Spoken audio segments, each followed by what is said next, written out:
Nežinau, kokia tavo svajonė. Man nerūpi, kiek kartų tave tai nuvylė. Bandymas pasiekti ją. Bet ta svajonė tavo viduje. Įgyvendinama. Dauguma jau žinote, kad sunku. Nelengva. Sunku pasikeisti. Bet siekiant svajonių,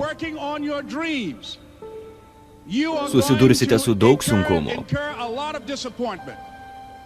daug nesėkmių, daug skausmo.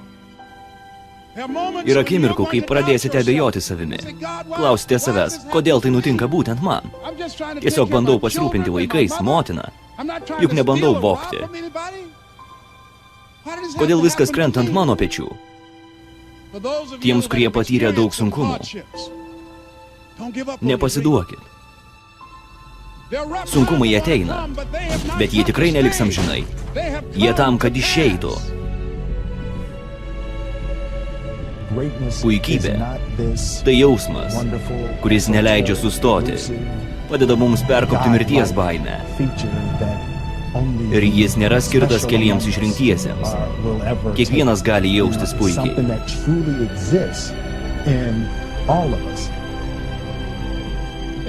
Labai svarbu tikėti tuo, kad jums pavyks.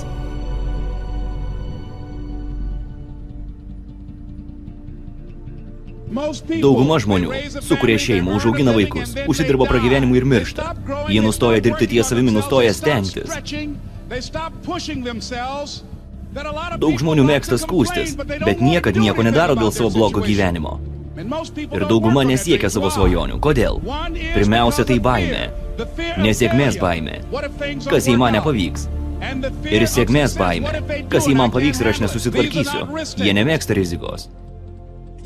Praleidi begalės laiko su kitais žmonėmis, praleidi begalės savo laiko, kad įtiktum jiems, pažįsti kitus labiau nei save, studijuoji juos, pažįsti juos, nori elgtis kaip jie, nori būti tokiu kaip jie, o blogiausia, kad tiek savo laiko atidavė jiems, kad nebepažįsti savęs, pradėk pažinti save.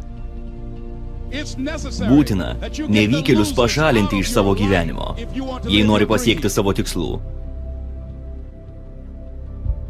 Bet žmonėms, kurie turi svajonių, gyvenimas turi ypatingą prasmę. Kai išmoksi būti tokiu, kokiu reikia, išsiskirsi iš kitų, tu tapsi unikaliu. Bet kol atkartosi kitus, niekada netapsi geriausiu. Bet tu gali tapti geriausiu, privalai surasti savo vertę. Ne visi sutiks su jumis. Ne visi prisijungs prie jūsų.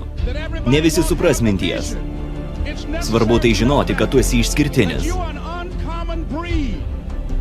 Svarbu, kad apsuptum save stipriais žmonėmis, kurie išalkę unikalumo,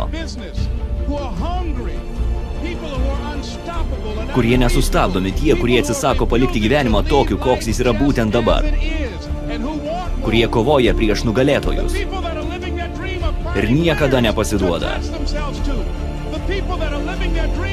kurie siekia svajonių, nes žino, jei tai pavyks, tai būtent jiems. Jei nori tapti sėkmingu, jei nori tapti tuo ir daryti tai, ką nori, turi investuoti į save. Kažkieno nuomonė apie tave neprivalo tapti realybę. Neprivalai gyventi kaip auka.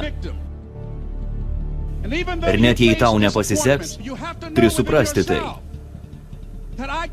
Kiti tavyje nemato to, todėl pats turi matyti tai savyje. Tai yra tai, kuo aš tikiu ir dėl ko esu pasiruošęs mirti. Taškas. Nesvarbu, kaip blogai yra dabar, ar gali tapti, man pavyks.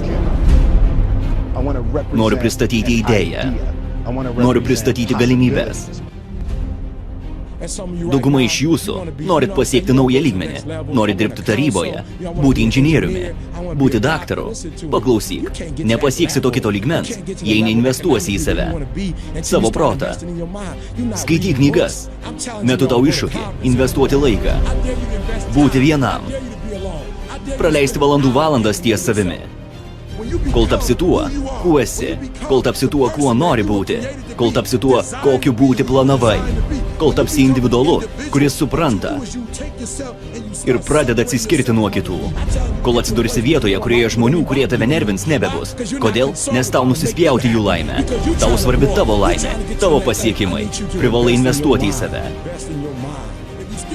Jei vis dar kalbė apie savo svajonę, jei vis dar kalbė apie savo tikslą ir dar nieko nedarai, ženk pirmąjį žingsnį. Tu gali priversti tėvus didžiuotis, mokyklą didžiuotis tavimi. Gali paveikti milijonų žmonių gyvenimus.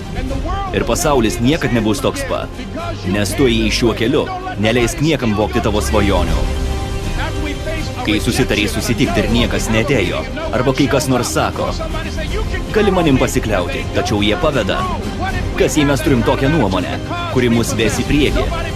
Niekas tavim netiki, tau nepasisekė daugybę kartų, prieš akį tamsu, bet tu vis žiūri į savo svajonę, žiūri į veidrodį ir kartoji, kad viskas dar nebaigta.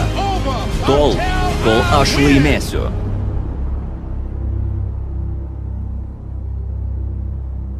Tu gali įgyvendinti savo svajonę.